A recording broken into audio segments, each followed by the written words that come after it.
Here is a full breakdown of everything you need to know for Ozymandias to help you easily get the top grade in poetry. Firstly, here is a 20-second summary of the whole poem of Ozymandias. So Ozymandias is written by Percy Shelley, who is a man, not a woman, and it is about the ruins of a once great statue of a past tyrant. So a tyrant is a cruel and oppressive leader. The whole point of the statue is it's meant to show the past tyrant's power, but now it's broken and fragmented and it's been deserted in the middle of a desert. And the whole poem is about how temporary human power is and how not long lasting it is in the face of nature. So here is a high level piece of context you should use for Ozymandias. So you want to talk about how Percy Shelley is a romantic poet. Romantic is with a capital R, and no, it doesn't mean he loves love.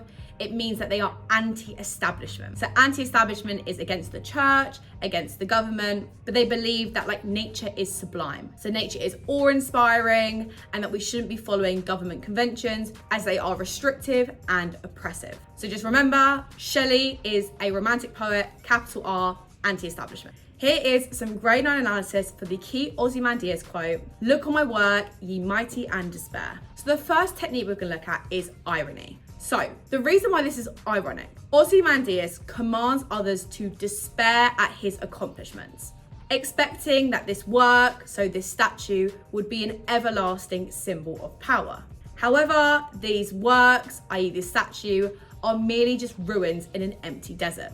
So this is ironic because he thought it would last forever, but of course it is very temporary and transient. Transient means fleeting. So Shelley therefore uses this to highlight the transient nature of human power. Transient, remember, is fleeting, showing how even the greatest of achievements are eventually eroded by nature and time. And particularly what Shelley wants to be critical of is that tyrannical power is not long lasting. Tyrannical is being a cruel and oppressive leader. So not only does Shelley want to emphasize the transience of human power, but emphasize the transience in particular of tyrannical power. Just because an individual had power at the time out of fear does not mean it will be long lasting. Think about Hitler, for example. Hitler was a tyrant. He was a cruel and oppressive leader. Just because he had a masses of power at the time just doesn't mean he's respected in the future. That's almost like Ozymandias. Now let's look at a second quote with some grade 9 analysis. So I want you to use this grade 9 analysis for Ozymandias in your next essay. "Boundless and bare, the lone and level sands stretch far away." So the first technique that we're going to look at is alliteration. Think boundless and bare, the repetition of the B, that's alliteration. So what this does is this draws the reader's attention and emphasizes the vast emptiness surrounding the statue.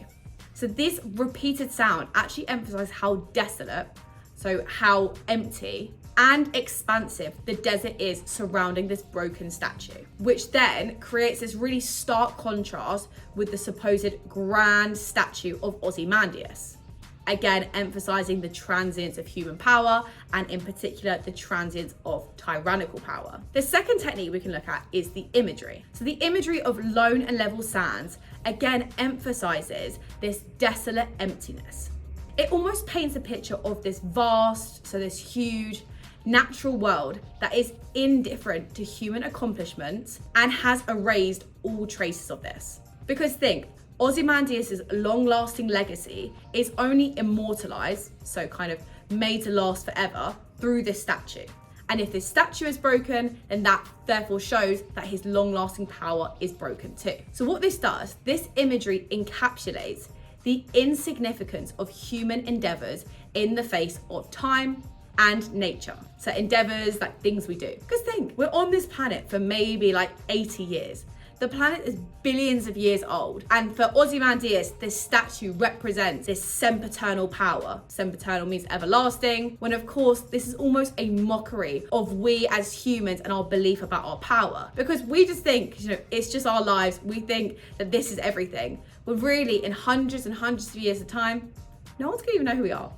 Maybe because of the internet, maybe they will, but they won't really know who we are unless you accomplish something crazy. But even your Elon Musk or your Mark Zuckerbergs of the world, they're probably not going to be remembered too much in 200 years' time. Or maybe there might be a little bit of a textbook in them or a little bit of an AI book or whatever it is, but they're not going to be significant. And that is kind of what Shelley is encapsulating through Ozymandias. If you want to impress your teacher in your poetry essays, you must talk about form. Now, form is just the way the poem looks on the page. So we don't call it paragraph lengths in poetry, we call them stanzas. They're the kind of the mini paragraphs. So the two main ways you can comment on form is you can comment on stanza lengths, whether they are regular or irregular, are they all the same length or are they different lengths, is it one big stanza? And then you can also comment on rhyme. Is the rhyme regular or irregular? Do words rhyme or do they not rhyme? So in regards to Ozymandias, again, you don't need to be able to spot this, you just need to know this. It is a mix of the Petrarchan and Shakespearean sonnet. Now, a sonnet is typically a love poem, but Shelley actually uses this again ironically. The first thing is ironic because nobody had love for Ozymandias. He was not loved, he was not respected, and that is shown by his fragmented statue. Again, reinforcing the transience, so the fleeting nature of tyrannical power, being cruel and oppressive leader. So this is what Shelley really does as a mockery of the grand power of Ozymandias and other tyrannical leaders. So to summarize, the key idea in this poem is the transience of human power, how fleeting it is, but in particular the transience of tyrannical power. And Shelley does this through the metaphor of the statue, this showing how fleeting humans are in comparison to time and nature. And the Petrarchan and Shakespearean sonnet is actually a mockery of how there was a lack of love for Ozymandias, and also mocks the idea that human power is sempiternal, meaning forever lasting. So if you did like this video, guys, make sure you do subscribe. And what I'm going to do is I'm going to put a little video here to help you further with your revision.